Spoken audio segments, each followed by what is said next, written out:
이제 조한기 후보께서 기자회견을 하면서 위탁에 대해서 좀 부정적으로 얘기를 했단 말이죠. 그 병원들이 와가지고 영리 추구한 거 있나요? 의사들이 와서? 없습니다.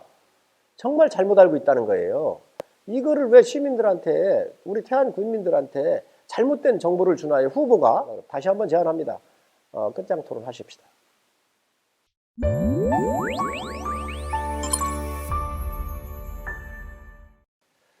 저는 지역에 일을 하거나 국가에 일을 한다 그러면 충분한 공부가 돼 있어야 된다고 생각을 해요. 우리 서산 태안이 의료 취약 지역입니다. 그래서 여기에서 응급한 환자가 났었을 때에 우리 충청남도에 응급 헬기가 와가지고 이송하는 게 50%가 넘어요. 한 3년 전에는 53.4%였어요. 그러니까 충청남도 전역에 응급 헬기가 뜨면 100대가 뜨면 50대 이상이 우리 서태안에서 큰 병원, 상급병원으로 이송을 하고 있는 것이지요. 이 문제를 해결해야 되겠다. 정말로 의료 취약 지역이다. 그래서 제가 국회의원을 하면서 서울대학교 병원에 우선 서산 의료원으로 유치를 해야 되겠다 그래가지고 이거를 서울대학교 병원으로 협상을 했습니다. 충남도도 같이 왔어요. 다 기록이 있어요. 그래서 전면 위탁을 요청을 했고 당시에 행정부지사로 계셨던 남궁영 부지사가 안희정 지사가 미투 사건으로 낙마를 했잖아요. 그래서 대행을 남궁영 부지사가 했어요.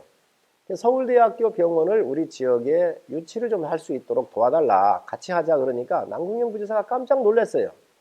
그렇게 되면 내포까지도 의료 수혜 지역이기 때문에 정말 저희도 생각 못한 것을 의원께서 하신다.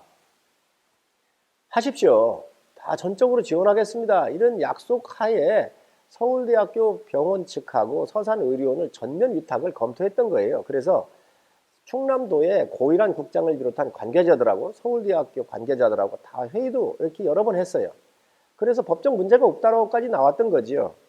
그런데 6월 달에 지방선거가 오면서 지방 권력이 바뀌었어요. 그때 새로운 도지사께서 오셔서 아마 이걸 신중하게 접근을 하신 겁니다. 그래서 일정 부분 몇 분들만 내려오신 거죠. 여기 우리 지역으로 이렇게 내려와 있는데 지금 이 병원을 서울대학교에 지금 우리 지역에 서울대학교 병원이 발 한 짝 디딘 거예요. 그죠? 그러니까 마지막 한 발도 디뎌서 우리 서태안을 비롯해서 서북권에 많은 분들이 혜택을 갈 수 있도록 해야 합니다. 이게 가장 현실적인 아니세요. 그런데 이제 조한기 후보께서 기자회견을 하면서 위탁에 대해서 좀 부정적으로 얘기를 했단 말이죠. 서울대학교 병원이 오면 의료 수가가 올라간다 그랬어요. 두 번째 이유는 서울대학교 병원이 오면 영리 추구를 한다라고 두 가지 이유를 대서 아마 그 여러분들이 쓰는데 돈이 많이 들 거 아니냐 이런 염려를 하셨던 것 같은데 그거는 공부가 좀 잘못됐다고 생각을 해요. 왜 국가가 지금 현재 분명한 겁니다. 국민건강보험공단이 국민들로부터 의료보험을 받으면 이거를 전체를 모아가지고 운영을 지금 국가공단인 국민건강보험공단이 운영하고 있지 않나요? 서산의 감기 환자, 서울의 감기 환자가 감기 가격이 틀립니까? 병원 가면 똑같습니다. 국가가 통제하고 있습니다. 또 국가가 중앙정부가 아니하면 또 지방정부가 또 일부 개입을 해요. 국가의 의료 시스템도 제대로 공부가 안 됐다는 거예요. 이런 문제에 우리가 좀 날카롭게 대립하면서 우리 지역민들을 위한 거기 때문에 제대로 좀 다뤄봐야 되지 않겠어요? 그래서 지금 국가가 서울대학교 병원이 오면 의료비용이 올라간다고 그런 것은 전혀 잘못된 내용입니다. 두 번째, 영리축을 한다 그러는데 서울대학교 병원은 국가병원이고 국립의료원이에요. 세계적인 병원입니다.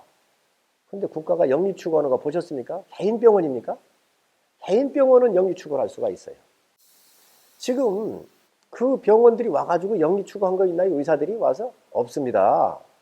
정말 잘못 알고 있다는 거예요. 이거를 왜 시민들한테, 우리 태안 국민들한테 잘못된 정보를 주나요? 후보가? 정말 잘못되어 있는 겁니다. 그리고 지금 민주당 도지사 아닙니까? 민주당 후보고. 그러니 시민들을 위해서 도지사한테 가가지고 아니 이거 빨리 달라고 요청을 해야지요. 한서대학교를 그 대안으로 한서대학교 의과대학을 설치하겠다 그랬거든요. 저는 찬성합니다. 우리 지역에 서울대학교 병원도 와 있고 한서대학교 병원 온다 그러면은 저는 오케이 할 거예요. 또 도와드릴 거예요. 아, 왜 우리 지역에 2개 있는데, 근데 2개가 실질적으로 올까요? 저는 불가능하다고 봐요. 뭐든지, 그리고 대학병원이 오면 시간을 얼마나 걸릴 건지, 병원을 짓고 의사를 뽑고 계약을 해서 가는 데까지 얼마가 걸리는지, 그 걸리는 기간은 또 어떻게 할 거예요? 그 기간에 많은 분이 돌아가시면 어떻게 할 거예요? 의료 혜택을 못 받으면 어떻게 할 거예요? 정말 현실적인 대안을 가지고 얘기를 하시기 바랍니다. 그래서 이 부분에 다시 한번 요청합니다. 제가 2번 요청을 했습니다. 끝장 토론하자고. 그래서 이 주제 하나 가지고 장소, 시간은 구애받지 말고 언제든지 나오십시오. 이게 시민을 위한 일 아닌가요? 그래서 나오셔가지고 정말 우리 지역에 지역민을 위해서 이 의료 취약에 대한 문제를 해결하기 위해서 어떻게 토론을 하고 또 결과물을 도출을 해서 힘을 합칠 것인지, 어느 게 옳은 것인지 정확하게 판단을 해서 시민들이 해야 될 거 아닙니까? 그러면 2번 다 이것을 전부 다 피해 하셨는데, 뭐 TV 토론할 때 이 이야기를 다룰 수 있는 시간이 아주 짧아요. 그러니 이걸 가지고 전문가들 배석해서 우리가 진지하게 같이 한번 할 필요가 있다고 생각합니다. 다시 한번 제안합니다. 끝장 토론 하십시다. 우선 4년 동안 참 일을 많이 했습니다. 그 미세먼지 이 예산도 사실 제가 다 이렇게 반영을 시키다시피 했는데, 국무회의를 하면서 이낙연 총리께서 제가 4년 동안을 미세먼지에 대해서만 집중적으로 다뤘어요. 그랬더니 우리 이낙연 총리께서 국무회의를 하시면서 성일종 의원이 그 내놓는 안이 굉장히 합리적이더라. 그 안을 좀 받아서 검토를 해라, 이렇게 얘기를 하셨고요. 또 이제 반기문 총장께서 제가 기후변화 환경 그 회의의 국가 환경회의에 제가 위원으로 들어가 있습니다. 그러니까 저한테 자문을 받아서 이 예산안이 또 모든 방침들이 굉장히 많이 반영이 됐습니다. 그래서 이런 것들이 굉장히 보람이 있었고요. 그 입법을 말씀하셨는데 참 많은 입법을 내고 또 통과가 됐습니다. 다른 의원보다는 비율이 높지요. 그중에 우리 지역에 가장 큰 법이라고 하면 우리 해미 비행장 소음법이 왜 이게 안 됐나 봤어요. 그래서 정말 아주 심도 있게 다 우리가 분석을 해서 소음 피해에 관한 이제 여러 가지 용역이라든지 또 보상에 대한 체계가 이루어질 수 있도록 근거의 법령이 만들어졌고요. 또 태안에 가면 그 안흥에 우리 ADD 센터가 있는데, 연구소가 있는데, 여기가 포를 쏘고 소음이 많잖아요. 그런데 이게 연구소로 되어 있어요. 그래서 이것도 군사기지로 좀 바꾸어서 이제 앞으로 우리 지역민과 함께 하고 또 지역민들한테 혜택을 줄 수 있도록 다 법을 다 바꾸는 것들이 좀 특징이 있다, 이렇게 말씀드리고, 또 하나는 위생용품 관리법입니다. 우리 주민들께서 식당 같은 데 가셨었을 때 손수건이라든가 여러 가지 위생용품, 젓가락, 나무젓가락 이런 것들이 나오잖아요. 여기에 얼마나 화공물질이 많이 들어있는지, 유해물질이 들어가 있는지 이거에 대한 법적 근거가 없었어요. 그래서 이것을 제정법이라고 그러는데, 없었던 새로운 법을 새롭게 만들어서 이제 이번에 통과가 이번 국회에서 다 통과를 시켜놨습니다. 그래서 식당이나 또 공공장소에 갔었을 때 위생용품을 쓸 때 국민들이 보호할 수 있는 법적 근거를 만들어 놨더니, 이거를 전국에 있는 법과대학 교수들이 다 검토를 해가지고요, 가장 국민들한테 필요한 법이다 그래가지고 이 법이 그 입법 대상을 받았습니다. 그래서 제가 국회의원이 돼서 얼마 안 됐는데 우리 장동에 5만 평 부지에 전국의 산업 쓰레기를 갖고 와서 묻겠다는 거예요. 일이 많이 진행이 돼 있었습니다. 그래서 이거를 우리 지역민들과 함께 여러 가지 그 관계자들을 부르고 해서 좀 시간은 걸렸지만 우리 장동에 산업 쓰레기가 못 들어오도록 이것을 백지화시켰습니다. 이게 만약에 들어왔으면요, 우리 서산시가 지금 약 한 7, 8만 명 이상의 아주 직접적 영향을 주었었을 텐데, 앞으로 우리 서산과 태안이 대한민국의 발전하는 큰 성장의 열차 속에 선도적 역할을 해야 된다고 생각을 해요. 그래서 제가 국회의원 돼서 한 곳이 우리 운산에 보면 이 목장 부지가 있잖아요. 여기에다가 생명공학 연구원을 넣는 시범 사업을 지금 하고 있습니다. 또 우리 서산시에서도 여기에 생명의 숲을 만드는데 같이 연결돼 있어요. 그래서 생명의 숲 만들 때 우리 시장께서 얘기를 하시고, 그래서 저 땅이 이제 농림식품부 땅이었는데 교환 안 되는 것을 교환을 해가지고 우리 시민숲을 만들면서 거기에 함께 생명공학 연구원을 만들고, 우리 대산에는 원유가 들어오잖아요. 그러면 이게 다 탄소 성분이에요. 앞으로 많은 신소재들이 나와야 되는데 이 신소재들은 주로 어디서 느냐, 탄소 섬유에서 찾을 수밖에 없어요. 탄소에서. 그래서 우리가 지금 현재 원유가 들어와서 정제해가지고 1차 가공을 해서 외국으로 수출하는 게 전부 다인데, 우리가 정밀화학 단지를 만들어가지고 대산에 이 업그레이드를 해야 돼요. 그래서 대한민국이 세계로 수출하고 우리가 먹거리를 하는데 큰 이 축으로 써야 되겠다, 이렇게 생각을 하고 있고요.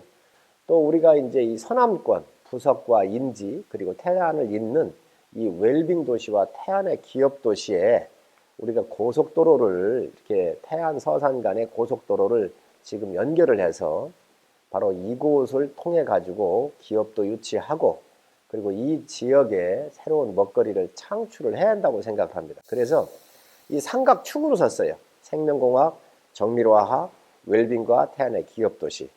이 삼각의 축으로 앞으로 30년, 100년을 준비하겠다는 말씀 드리고, 또 우리 그 시내권에 서울대학교 병원을, 서산의료원을 완전히 서울대학교로 전면 위탁을 해서, 그렇게 되면 이제 생명의 메카가 되는 것이죠.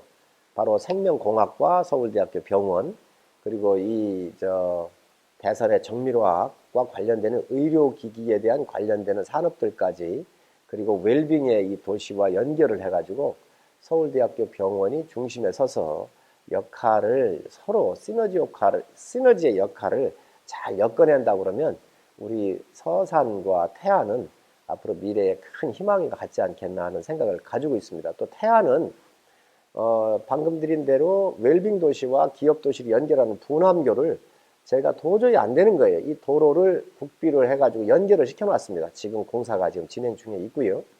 그래서 태안의 기업 도시를, 이것도 굉장히 어려웠었어요.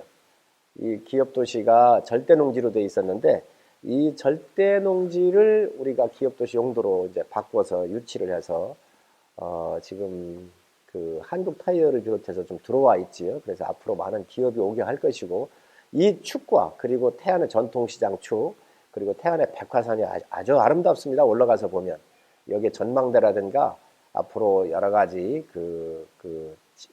짚라인 같은 이러한 위락시설을 넣어가지고 태안 시내를 하나의 축으로 묶으려고 그래요. 이렇게 가야 되고, 그리고 이제 원희북을 중심으로 하는 가로림만 이 해양 프로젝트가 있는데 여기에 앞으로 큰 발전 계획을 지금 세우고 있습니다. 이제 남면과 안면도 고남축입니다.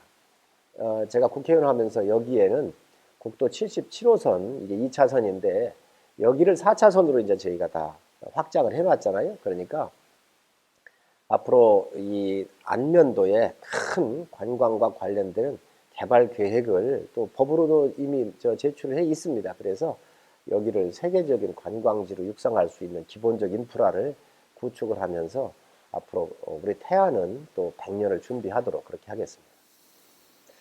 지난 4년 동안 저를 선택해 주셔서 제가 우리 지역 주민 여러분과 함께 걸으면서 또 만나면서 또 여러 곳에서 민원을 들으면서 함께한 시간은 참으로 행복하고 소중한 시간이었습니다. 다시 한번 이 자리를 빌어서 고맙고 감사한 인사를 드립니다.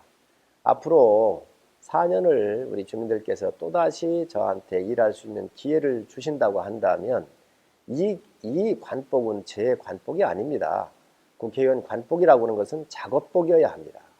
앞으로 대한민국과 우리 지역을 위해서 지난 4년처럼 똑같이 하겠습니다. 제가 만약 지난 4년 동안 제대로 잘 우리 지역이나 대한민국을 위해서 일하지 못했다고 한다면 저를 선택하지 말아 주십시오. 그러나 제가 일한 것이 우리 주민들의 삶을 바꾸고 우리 지역을 발전하는데 대한민국을 위해서 제대로 했다고 판단이 되시면 이번 다시 한번 선택을 해 주십시오. 결코 후회하지 않고 우리 지역민들의 자긍심을 높이는데 한치의 오차 없이, 흐트러짐 없이 하도록 노력하겠습니다. 지금 대한민국이 굉장히 위기에 와 있습니다.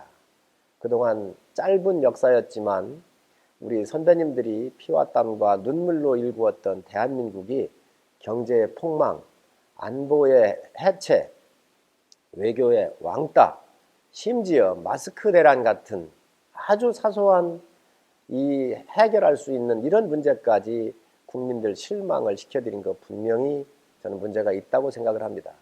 물론 저희가 집권했었던 시절에 잘못한 것 많이 있습니다. 그래서 정권 뺏겼습니다. 앞으로 이 대한민국이 과거의 정권보다는 미래로 저는 나가야 한다고 생각을 합니다. 앞으로 미래로 나가는데 우리 주민들께서 함께 해주십사 하는 말씀을 제가 꼭 드립니다. 이번 심판 선거는 나라 망친 문재인 정권에 대한 혹독한 심판이어야 합니다. 바로 우리 유권자의 힘으로 우리 유권자들께서 대한민국 국민들이 다 함께 일어나서 반드시 해야 할 굉장히 중요한 선거라고 생각을 합니다. 함께 해주시고 대한민국이 미래로 가는데 새로운 힘을 또 새로운 에너지를 축적하는 소중한 그러한 선거가 되기를 기원하겠습니다. 감사합니다.